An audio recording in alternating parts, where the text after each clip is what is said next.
जब बहू ने खा ली हंसने वाली दवा। किशनगढ़ गांव में कीर्ति अपने बेटे दिवाकर और बहू अंशु के साथ रहा करती थी। तीनों बहुत ही हंसी खुशी अपना जीवन व्यतीत कर रहे होते हैं। अरे बहू, आज खाना मैं बना देती हूँ।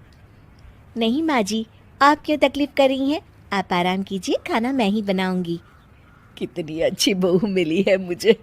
भगवान ऐसी बहू सबको दे। सब कुछ ठीक चल रहा होता है कि एक दिन गलती से अंशु हंसने वाली दवा खा लेती है। बस उस दिन से सब कुछ बदल जाता है। अरे बहू, मेरे घुटनों में बहुत दर्द हो रहा है, जरा बाम तो दे दे।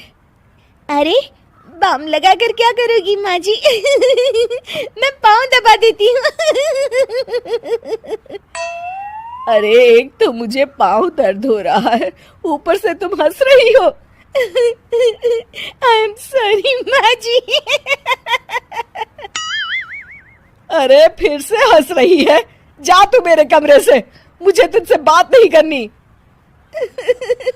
हे भगवान, ये क्या हो गया? अब माँ जी क्या सोचेगी? 2 दिन बाद कीर्ति घर में किटी पार्टी रखती है। उसकी सभी सहेलियां घर आने वाली होती हैं। अरे बहू, मेरी कुछ सहेलियां आज दोपहर को घर आने वाली है। आज कुछ खाने में अच्छा सा बनाना। सहेलियां? क्यों? मेरी सहेलियां नहीं हो सकती क्या? तुम फिर से हंस रही हो। नहीं माँ जी, मैं हंस नहीं रही हूँ। अरे फिर से हंस रही हो और बोल रही हो कि हंस नहीं रही।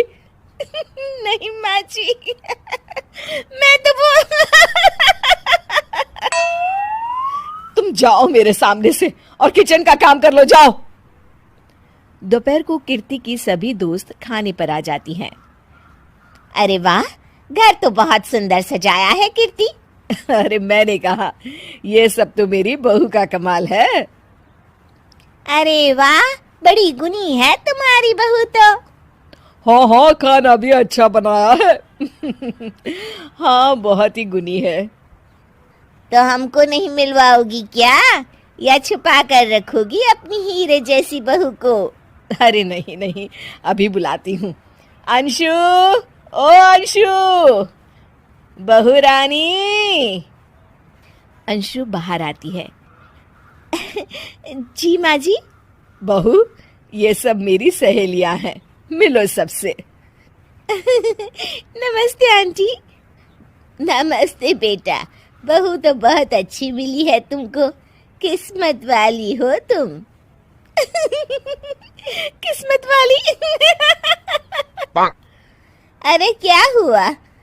हंस क्यों रही हो? नहीं नहीं, मैं हंस नहीं रही हूँ। तभी अचानक सांची के हाथ से चम्मच छूट जाता है और उसका कुर्ता गंदा हो जाता है। अंशु फिर से हंसने लगती है।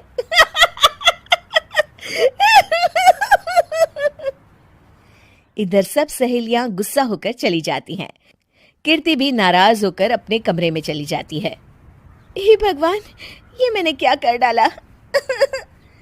इस तरह से तो माँ जी और उनकी सहेलियां नाराज हो गई। अगले दिन, बहू, ओ बहू, किधर हो? जी माँ जी। जल्दी से मेरे साथ चलो, पड़ोस वाले शर्मा जी की हार्ट अटैक से मौत हो गई है, उनके घर बैठक के लिए जाना है। अंशु तैयार होकर आ जाती है।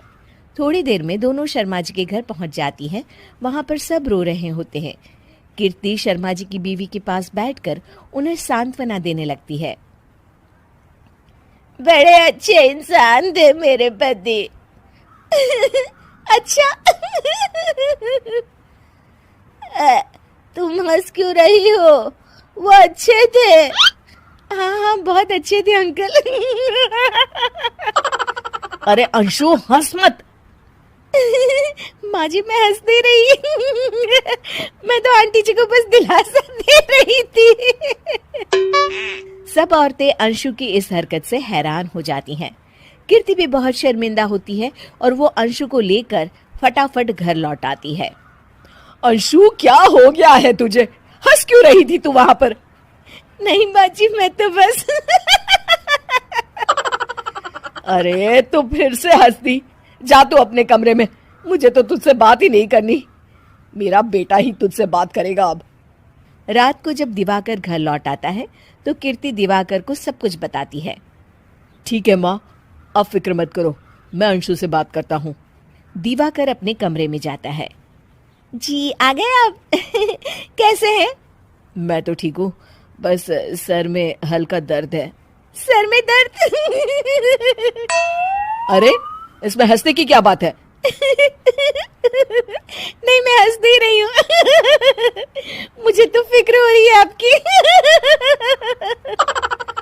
एक तो मेरे सर में दर्द है, ऊपर से तुम हंस रही हो। अरे कैसे समझाऊं मैं आपको? मैं हंस नहीं रही। अंशु, तुम इस घर से चली जाओ। माँ ने मुझे बताया जो भी तुमने शर्मा आंटी के घर किया, और किटी पार्टी में भी। नहीं जी, मैं ऐसे नहीं हूँ। तो अभी क्या हुआ था? क्यों हंस रही थी तुम? रुकिए, मैं आपको सब कुछ बताती हूँ। बताती हूँ आपको सब कुछ। अंशु डायरी में लिखकर दिवाकर को पढ़ने देती है। कुछ दिनों पहले मैंने गलती से हंसने वाली दवा पी ली थी, जिसकी वजह से ये सब हो रहा है। इसका असर कुछ दिन और रहेगा। अरे तो तुमने ये सब पहले क्यों नहीं बताया अंशु? वो मैंने माँ जी को बताने की बहुत कोशिश की, मगर उन्होंने सुना ही नहीं। अरे ठीक है, मगर वादा करो, जब तक दवाई का असर ठीक नहीं हो जाता तुम घर से बाहर नहीं जाओगी। नहीं जाऊंगी, और हंसूंगी तो बिल्कुल नहीं। लो, तुम तो फिर से हंस दी।